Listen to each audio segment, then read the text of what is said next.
నీళ్లు లేకుండా ఒక గ్రామం ఎలా బ్రతుకుతుంది? ఒక చిన్న అమ్మాయి ఆ గ్రామాన్ని ఎలా మార్చింది? ఈ వీడియోలో మీరు చూడబోయేది ఆశ, ఆవిష్కరణ కలిసిన ఒక అద్భుతమైన కథ. Welcome to Divya A videos. ఇక్కడ మీరు చూస్తారు మనసును తాకే కథలు, జీవితాన్ని మార్చే సందేశాలు, చిన్న ఆలోచనలు ఎలా పెద్ద మార్పును తీసుకువస్తాయో చూపించే ఒక మంచి కథ.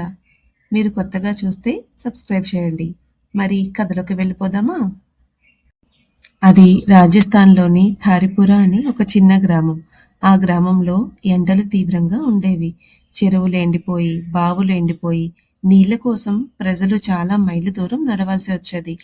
ఆ గ్రామంలో 13 ఏళ్ల చిన్న అమ్మాయి అనయ ఉండేది. ప్రతిరోజు ఉదయం పూట స్కూలుకు వెళ్లే ముందు ఆమె 3-4 కిలోమీటర్లు నడిచి నీళ్లు తెచ్చేది. చిన్న చేతులతో పెద్ద కుండలు మోస్తూ ఆమె కలలన్నీ తగ్గిపోతున్నాయి. ఒకరోజు టీచర్ అడిగారు, "నువ్వు స్కూల్కు రెగ్యులర్గా ఎందుకు రావటం లేదు?" అనయ మెల్లగా చెప్పింది, "మేడం, ముందు నీళ్లు, తర్వాతే చదువు." ఒకరోజు ఎండలో విశ్రాంతి తీసుకుంటూ ఉంటే ఆమె ఒక ప్లాస్టిక్ షీట్ మీద చిన్న నీటి బిందువులు కనిపించాయి. ఆమెకి గుర్తొచ్చింది, కండెన్సేషన్, అదే ఆవిరి నీళ్లుగా మారటం. గాలి నుంచే నీళ్లు వస్తే వాటిని సేకరించలేమా అని ఆలోచించింది. ఆమె చిన్న చిన్న ప్రయోగాలు మొదలుపెట్టింది. మొదట్లో విఫలమైంది, కానీ ఆమె ఆగలేదు. రోజు పెద్ద వర్షం పడింది. అనయ్య గమనించింది, ఇళ్ల పైకప్పుల మీద పడిన నీళ్లు వృధాగా పోతున్నాయి అని. ఆమె వెంటనే ఒక ప్లాన్ చేసింది. పైకప్పుల మీద నుంచి నీరు జారేలా కింద చిన్న పైప్స్ అమర్చింది.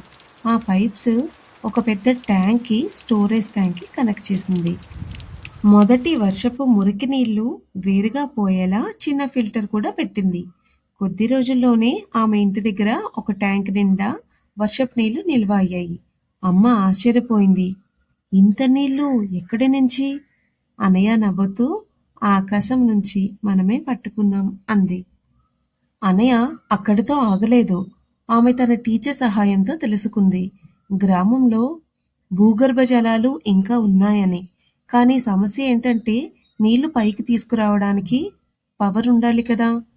అప్పుడు ఆమె ఒక కొత్త ఆలోచన చేసింది. సోలార్ ఎనర్జీతో పనిచేసే ఒక సోలార్ పంప్ను ఏర్పాటు చేస్తే ఎలా ఉంటుంది అని. భూమి లోపల నుంచి నీళ్లు తీసి ఒక ట్యాంక్లో నిల్వ చేయాలి. అక్కడి నుంచి పైపుల ద్వారా ఇళ్లకు పంపాలని. సో ఎన్జిఓ సహాయంతో ఆమె ఈ ప్రాజెక్ట్ని ప్రారంభించింది. కొన్ని నెలల్లోనే ప్రతి ఇంటికి పైపుల ద్వారా నీళ్లు అందాయి. This is incredible. Thank you. మహిళలు ఇక దూరం నడవాల్సిన అవసరం లేదు. అమ్మాయిలు తిరిగి స్కూల్కి వెళ్ళటం మొదలుపెట్టారు. గ్రామం హెల్దీగా మారింది. అనయ చేసిన చిన్న ప్రయత్నం పెద్ద మార్పునే తీసుకువచ్చింది. కొన్ని రోజుల తర్వాత అనయను జిల్లా స్థాయిలో పిలిచారు. ఆమె స్టేజ్ మీద నిలబడి చెప్పింది, "నేను ప్రపంచాన్ని మార్చాలని అనుకోలేదు. నాకు నీళ్లు కావాలి, చదువు కావాలి. కానీ అమ్మాయిలకు అవకాశం ఇస్తే వాళ్ళు గ్రామాన్నే మార్చగలరు." కొన్ని సంవత్సరాల తర్వాత అనయ ఒక ఇంజనీర్ అయ్యింది. గ్రామాల్లో నీటి సమస్యలను పరిష్కరించే ఒక ప్రాజెక్టులో పనిచేసింది. థారిపుర గ్రామం ఇప్పుడు ఒక ఉదాహరణగా మారింది. ప్రతిసారి నీళ్లు త్రాగినప్పుడు గ్రామస్తులు గుర్తు చేసుకుంటారు నీళ్లను ఇంటికి తీసుకొచ్చిన ఆ చిన్న అమ్మాయిని. నీళ్లు లేకుండా బాధపడిన ఆ గ్రామం ఇప్పుడు ఆశలతో నిండిపోయింది. ఇది అనయ కథ. అవసరం ఉన్న చోటే ఆవిష్కరణలు కూడా పుడతాయి. అమ్మాయిలకు అవకాశం ఇస్తే సమాజం ఎదుగుతుంది. చిన్న ఆలోచనలు కూడా పెద్ద మార్పును తీసుకొస్తాయి. ప్రకృతి వనరులను సరిగా ఉపయోగించకపోతే సమస్యలు పెరుగుతాయి. అదే సరిగ్గా ఉపయోగిస్తే సమస్యలు తగ్గుతాయి. ఈ కథ మీకు నచ్చితే లైక్ చేయండి.